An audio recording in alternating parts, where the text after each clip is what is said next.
All right, everyone, welcome back. I hope this deep dive finds you well.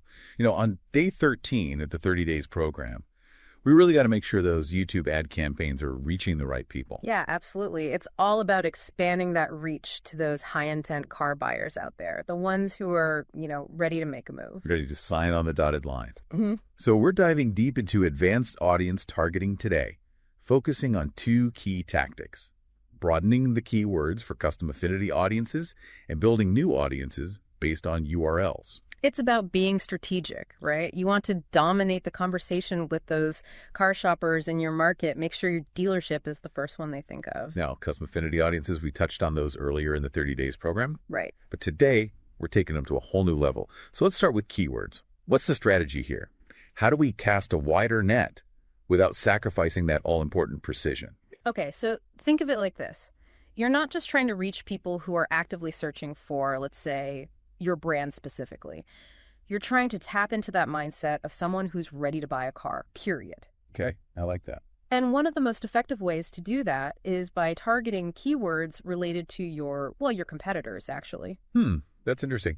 So if I'm a Ford dealer, yeah, I might target people searching for, say, Chevys or Toyotas. Exactly. You got it. Seems kind of counterintuitive. I know, right? It might seem counterintuitive, but it's really all about understanding how buyers think, their psychology. People who are shopping around, comparing different brands, they're more likely to be open to different options. They're further along in that decision-making process. So we're catching them at just the right time. Precisely. By targeting those competitor keywords, you're putting your dealership right in front of them at that critical moment when they're actively considering their options. Okay, I see how that can give us a real edge. Mm-hmm. So what other keyword strategies can we use to expand our reach? We talked about competitors. What else is there? Well, the source material highlights two other categories of keywords that can be really effective. First, you have vehicle categories. Think broad terms like SUVs or trucks, or even electric vehicles. Oh, yeah, those big buckets. Exactly. This lets you reach people who are maybe in the early stages of their car buying journey. They might not have settled on a specific brand or model yet, so you're casting a wider net. Makes sense. So it's about capturing a broader audience that's still exploring their options. Yeah, exactly. What's that third category of keywords then?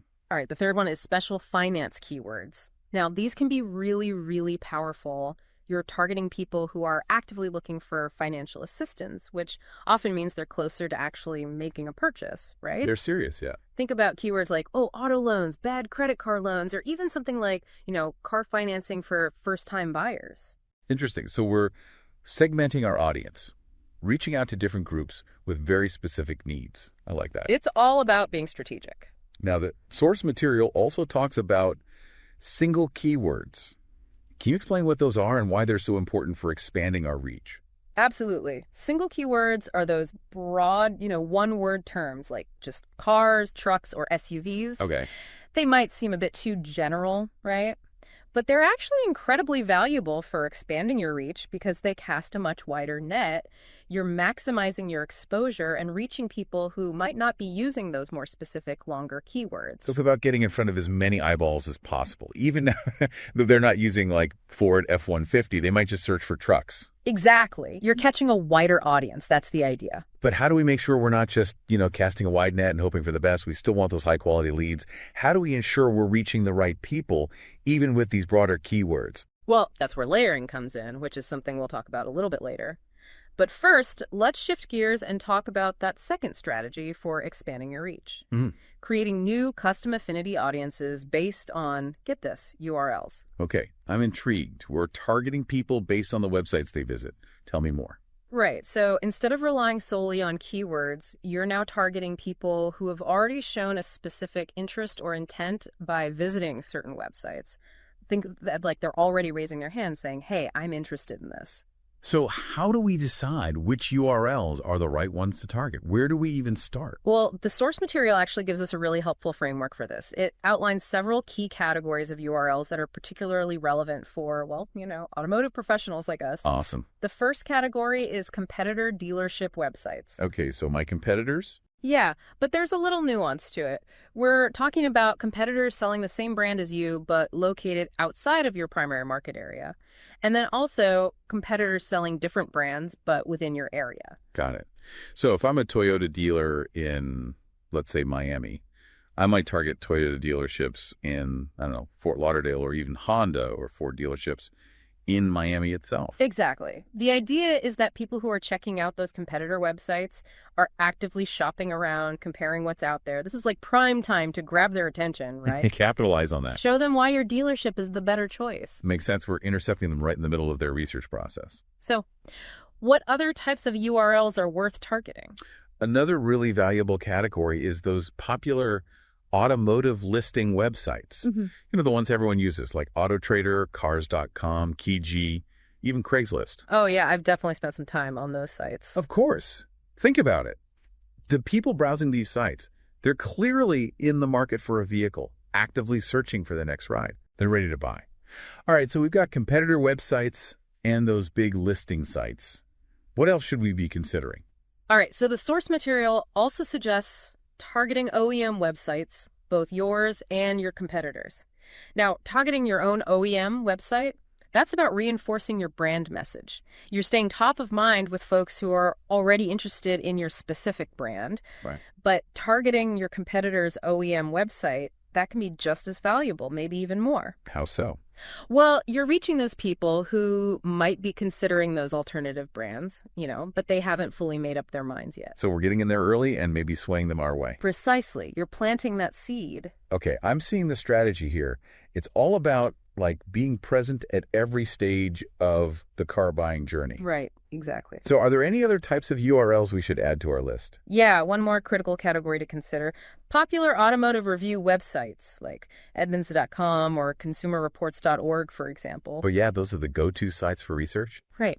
People go there to do their homework, they compare different models, read expert reviews, really dig deep before making a decision. So by targeting these sites, we're basically reaching those people who are in the final stages of their research, like right before they make that big purchase decision. You got it. They're ready to pull the trigger. This all makes sense, but I'm curious, how do we actually create these custom affinity audiences within Google Ads? I mean, is it a complicated process? It's actually a lot easier than you might think. It's surprisingly straightforward. First, you head over to Google Ads and create a new custom affinity audience. Now, instead of picking, interests or demographics, you'll choose the option to target people who browse websites that are similar to the ones that you give to Google. Okay. It's like you're saying, hey, Google, find me people who hang out on these kinds of sites. So we're basically giving Google a roadmap to our ideal customer's online behavior. Precisely. And once you've selected that option, you just paste in your list of URLs, the ones that we've been talking about. Make sure they're relevant to your market, the specific people you're trying to reach. Gotcha. Google then takes that data and uses it to create an audience of people who have similar browsing patterns. Okay, so it's all based on those patterns, those digital footprints. Exactly. And then you just save your new audience, launch your campaign, and you start tracking its performance. All right, that sounds pretty manageable. So we've got these two powerful strategies, right? Expanding our custom affinity audiences with keywords and then building new audiences based on URLs. Both of these help us reach a broader audience of potential car buyers. But, how do we make sure we're not just casting a wide net and seeing what sticks? We want to hit that bullseye. That's where layering comes in. Yeah. This is the key to getting that laser-like precision with your targeting. Okay, tell me more. Think about it like this. You're not just using one targeting method, you're combining several different layers to build this super specific profile of your ideal customer. Okay, I like it. Layers. Can you give me a concrete example of how layering might work in practice? Absolutely. Let's say you're a dealer and you're really trying to reach those truck buyers, right? Specifically within, let's say, a 20-mile radius of your dealership. Okay. You could start with a custom affinity audience based on keywords like trucks, pickup trucks, or off-road vehicles, right? Gotcha. Then you layer on geographic targeting, focusing just on your local area. And then you can even refine it further. Add demographics like male, age 25-55, and household income over $60,000, if that aligns with your typical truck buyer. Sure. And finally, to really top it off, you add a layer based on those URL-based audiences we discussed, right? Sure. Targeting people who visited specific competitor websites or maybe truck-related forums, that kind of thing. Wow, so by the time our ad actually reaches someone, we have a pretty darn good idea of who they are, what they're interested in, and where they're located. Yeah. That's amazing. Talk about a targeted approach. It's like putting together a puzzle, right? You're taking all those pieces of information and you're creating this complete picture of your perfect customer. And this level of precision, it's crucial for maximizing your return on ad spend. You're not wasting money on people who are unlikely to convert. You're putting your money where it matters most. Makes total sense. It's all about focusing our efforts on those who are, most likely to walk through those dealership doors and drive away in a new car. So we've built these amazing layered audiences, but it's not like a set it and forget it kind of thing, right? Oh, absolutely not. Building those audiences, that's just the first step. The next step, which is arguably the most important, is to monitor their performance and make adjustments as needed. You got to make sure those audiences are actually delivering those results, bringing in those leads and those sales. So what should we be looking for when we're monitoring these audiences? What are those key metrics we should be tracking? There are 3 main ones to watch: impressions, click-through rate, CTR, and conversions. All right, break those down for me. So impressions tell you how many times your ad has actually been shown to people, right? Your target audience. Okay, impressions, visibility. Gotcha. CTR, that measures how often people who actually see your ad end up clicking on it. Okay, so it's measuring engagement. They see it, do they click? Exactly. And then conversions, those track how many of those clicks lead to what you want them to do, like visiting your website, filling out a lead form, scheduling a test drive. So it's not just about them seeing the ad, it's about them taking action. Exactly. You want them to engage and ultimately take that next step. It's about understanding that whole customer journey from the moment they see your ad to a real interaction with your dealership. Right. Because a click is great, but a sale is even better. So by analyzing those metrics, we can get a sense of which audience segments are doing well and which ones need some tweaking, right? Absolutely. It's like having your finger on the pulse of your campaign. So let's say hypothetically our truck buyer audience, they're clicking on our ads like crazy, but those clicks aren't leading to any actual lead submissions or website visits. Yeah. What does that tell us? What's going wrong? That's a great question. And it's a perfect example of how those metrics can guide your optimization efforts. If you're seeing those high click-through rates, but those low conversion rates, it could be a sign that your ad copy is great at grabbing attention, but it's not effectively communicating that value proposition, or it's not having a clear call to action. Right. So maybe it's time to revisit that ad copy, make sure it's clear, it's compelling, and it's really speaking to what people are actually looking for. Exactly. Or maybe the landing page they end up on isn't optimized for conversions. Or maybe the offer itself just isn't exciting enough. You hit the nail on the head. It's like detective work, You have to figure out where that disconnect is and how to fix it. Right. So monitoring these metrics is like having that constant feedback loop, telling us what's working, what's not. Precisely. And then we use that feedback to tweak our campaigns and improve those results. That might mean adjusting your keyword lists, refining your URL selections, changing your bids, maybe even redoing your ad creatives entirely. It's about being adaptable, using data to guide your decisions, and always looking for ways to optimize. Okay, this all makes sense, but I'm not going to lie, it can feel a little overwhelming at times. There are so many moving parts and so much data to keep track of. Yeah. Any advice for dealerships that are just getting started with advanced audience targeting? Like, where do we even begin? The key is to start small and focus on one strategy at a time. Don't try to do everything all at once. Pick one area. Maybe it's those keywords. Maybe it's those URL-based audiences. Maybe it's layering your targeting. Once you've got a handle on one, then move on to the next. Okay, so baby steps. Don't try to boil the ocean all at once. Exactly. And remember, you don't have to do this alone. There are a ton of resources out there. True. Yeah. I mean, the 30 Days to Sell Cars program is a great framework. Yep. And you can find articles, videos, courses online, all dedicated to teaching you more about this stuff. It's all about investing in your knowledge, staying ahead of the curve. Exactly. So let's take a step back and recap what we've covered today. We've explored 2 main strategies for expanding your reach with this advanced audience targeting: expanding custom affinity audiences with keywords and building those new audiences based on URLs. Right. Both of those are aimed at reaching those high-intent prospects, the folks who are actively searching for vehicles like yours. And we've emphasized how important it is to layer different audience types to get that laser focus, that precision targeting. By combining keywords, demographics, interests, and URL-based audiences, you can create this super detailed picture of your ideal customer and put your ads right in front of the people most likely to convert. We also talked about how crucial it is to monitor and optimize those audiences using those key metrics like impressions, CTR, and conversions to track how they're doing and make those data-driven adjustments. It's all about continuously improving, constantly finding ways to refine your strategy and maximize your return on ad spend. Now, before we wrap things up, I want to leave you with a final thought, a little challenge. We've discussed these broader targeting strategies. Right. But how can we use these techniques to zero in on very specific niche markets within our primary market area? We've talked a lot about these broad strategies, casting that wide net. But what if we wanted to, really hone in on a specific niche? Like, how would we tailor these techniques to attract, say, more luxury car buyers? Great question. And it's a perfect example of how these strategies can be totally customized to fit your dealership and the market that you're in. So let's say you specialize in those high-end vehicles. Instead of targeting anyone interested in cars, right? You can create a custom affinity audience using keywords specifically related to those luxury brands.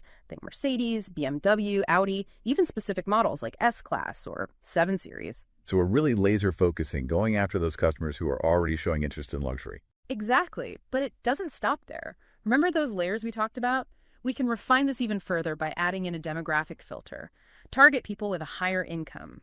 Maybe households making over $150,000 a year. This is starting to sound like, a marketing heat-seeking missile aimed right at that luxury car buyer. And to make it even more precise, we can add that final layer of URL-based targeting.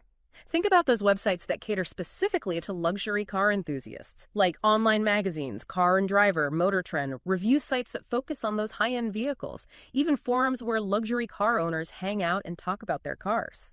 By adding these URLs into your custom affinity audience, you're making sure you're reaching the people who are deep into the world of luxury cars. Wow, it's like we're creating a VIP list for our ads. Only those who can really appreciate and afford those high-end vehicles. Yeah. But what if we wanted to target a different niche? What about first-time buyers?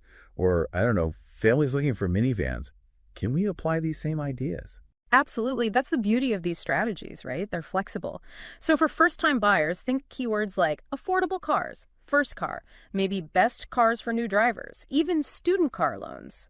You can layer that with demographics targeting younger folks, those with a lower income. And for your URLs, you might include websites that offer car buying advice for young adults, or websites that specialize in financing options for those first-time buyers. It's like we're speaking a totally different language depending on who we're trying to reach. We're tailoring our message, our targeting, to match their needs, their interests. Exactly. You're speaking their language. What about those families looking for minivans? Any tips for reaching them? For minivan families, think keywords like family cars, minivans, of course, 7-seater vehicles, or best cars for road trips. You could layer that with demographics targeting, families with young children. And your URL list could include websites like Parents Magazine, car safety review sites, forums dedicated to family vehicles, that sort of thing. So the big takeaway here is we can adapt these strategies to any niche we can think of. It's about really understanding our market, identifying those key segments, and then building our strategy to reach them. Exactly. And don't be afraid to, get creative, experiment, try different combos of keywords, URLs, demographics, all those targeting options. You might be surprised what works best for you. It's like we're becoming digital marketing detectives, using data, insights to uncover those hidden opportunities. That's a great way to put it. And always remember to keep an eye on your results. Track those metrics we talked about, impressions, CTR, conversions. Use that data to make your strategy better and optimize your campaigns. Because the digital world is constantly changing, and what works today might not work tomorrow. It's all about staying flexible. Well, everyone, there you have it. Our deep dive into advanced audience targeting for you automotive professionals. We covered a lot today. We did. We explored 2 really powerful strategies for expanding your reach and attracting those high-intent customers. Remember, you don't have to settle for a one-size-fits-all approach. With a little creativity, some strategic thinking, you can tailor your campaigns to speak directly to your ideal customer, whatever niche they're in. And as always, the key to success is monitoring those results, looking at that data, and always refining your strategy. The digital marketing world is always changing, so stay agile, adapt to the new trends, and always be learning. We hope this deep dive has given you the info and the inspiration you need to totally dominate those YouTube ads. Go out there and sell those cars.